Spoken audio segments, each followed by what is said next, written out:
In this video, we're going to cover the entire life of Nico di Angelo. Nico's one of my favorite characters in Percy Jackson, and he's really gone through some major character development, especially in the Heroes of Olympus series. Anyways, without further ado, here it is.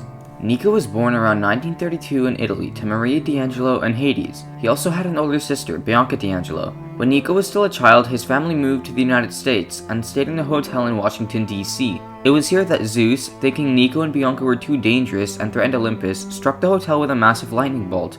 Hades created a shield around Nico and Bianca, but did not have enough time to create one around their mother. After Maria's death, Hades had Nico and Bianca's memories wiped and took them to the Lotus Casino, where they wouldn't age. About 70 years later, Hades had the D'Angelos taken from the Lotus Casino and brought to Westover Hall, a military school in Maine. It was here that Grover found out they were demigods and called Percy, Annabeth, and Thalia to bring them to Camp Half-Blood. When Percy and the others arrived, they were attacked by a manticore and had to be saved by the hunters of Artemis. After defeating the manticore, Artemis recruited Bianca to join her ranks, and Bianca accepted, essentially leaving Nico to fend for himself. Soon they made it to Camp Half-Blood. Nico loved camp because it reminded him of Mythomagic, a card game he was obsessed with. One night, Percy found Nico spying on the hunters of Artemis. He confronted him, and Nico told him that they planned to take Bianca on a quest. Percy already planned to go, even though he wasn't invited, so Nico struck a deal with him. Nico wouldn't tell anyone Percy would go, but Percy had to promise he would keep Bianca safe. Unfortunately, Bianca died on the quest, so when Percy told Nico, Nico felt angry and betrayed. As they talked, they were attacked by skeletons, but in his rage, Nico opened a huge crack in the floor, making the skeletons disappear.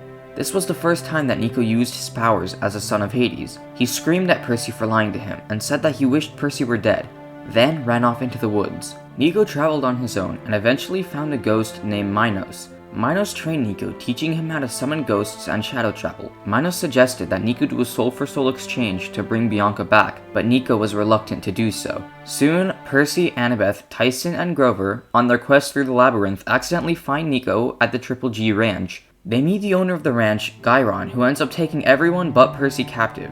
Luckily, Percy is able to save them. Nico is still furious at Percy for what happened with Bianca, so Percy agrees to help Nico summon Bianca's ghost. They succeed, but Bianca tells Nico that he can't bring her back, and that her death wasn't Percy's fault. Nico stays up all night crying and thinking over what Bianca said. The next morning, Percy and his group ready to leave, offering Nico to come with them. Nico refuses, still a little mad at Percy, and says that he needs time to think. Eventually, Minos tricks Nico into thinking Percy was in danger. Nico rushes off to help, but is taken captive by Minos and some other monsters.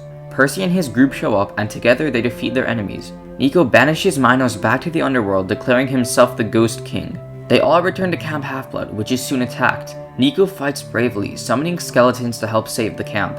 After the fight, Nico is offered a place in Camp Half-Blood, but he refuses, saying that he didn't belong.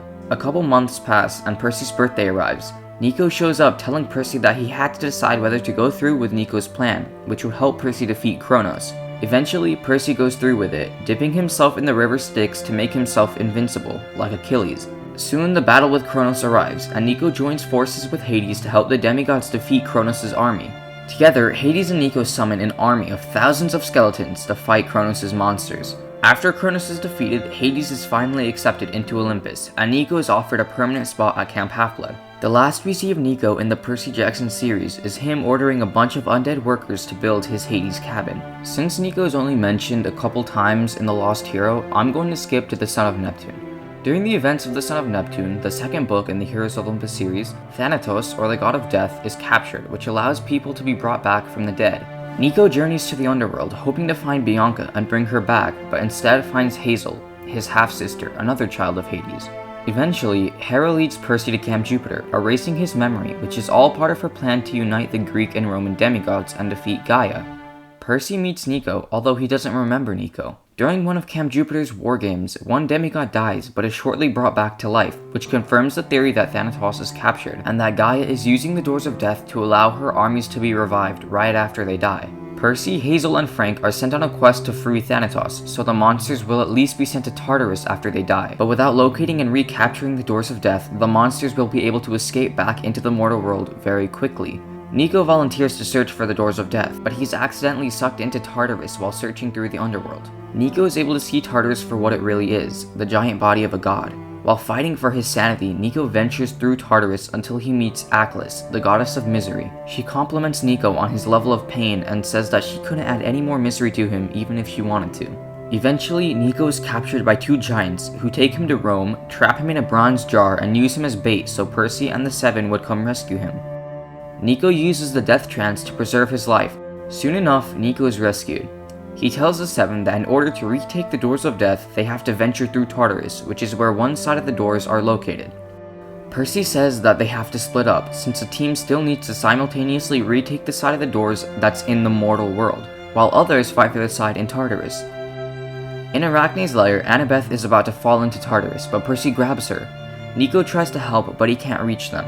Percy tells him to lead the other members of the Seven to the mortal side of the doors, and that he and Annabeth will find the doors in Tartarus and meet them there. In the House of Hades book, while Percy and Annabeth venture through Tartarus, Nico leads the others to the mortal side of the Doors of Death. During their journey to Greece, where the doors are located, the Seven visit Croatia to find Diocletian's spear. Nico and Jason meet Favonius, who took them to Cupid. Cupid starts to attack Jason, taunting Nico to tell everyone the truth about him. Cupid tells Nico to say why he never stayed at Camp Half-Blood, why he's always alone. Cupid asks Nico why he hides among the dead, and why he hides from himself and his feelings.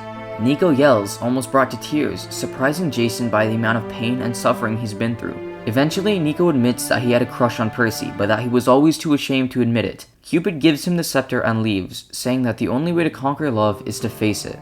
Jason said that he won't tell anyone if Nico didn't want him to, but that nobody would judge Nico. Nico says that Jason would understand, because he's always been accepted being a son of Jupiter. Nico gets angry, but Jason challenges him, telling him to stop hiding, take a risk, and accept Jason as his friend. Nico responds by saying, "I'm going to honor my promise.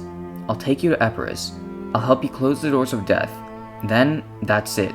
I'm leaving.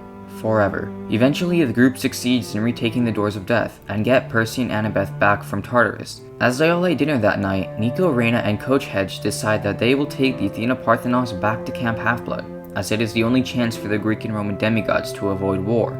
In the Blood of Olympus, the last book in the Heroes of Olympus series, Nico, Reyna, and Hedge venture halfway around the world to bring the Athena Parthenos back to Camp Half-Blood.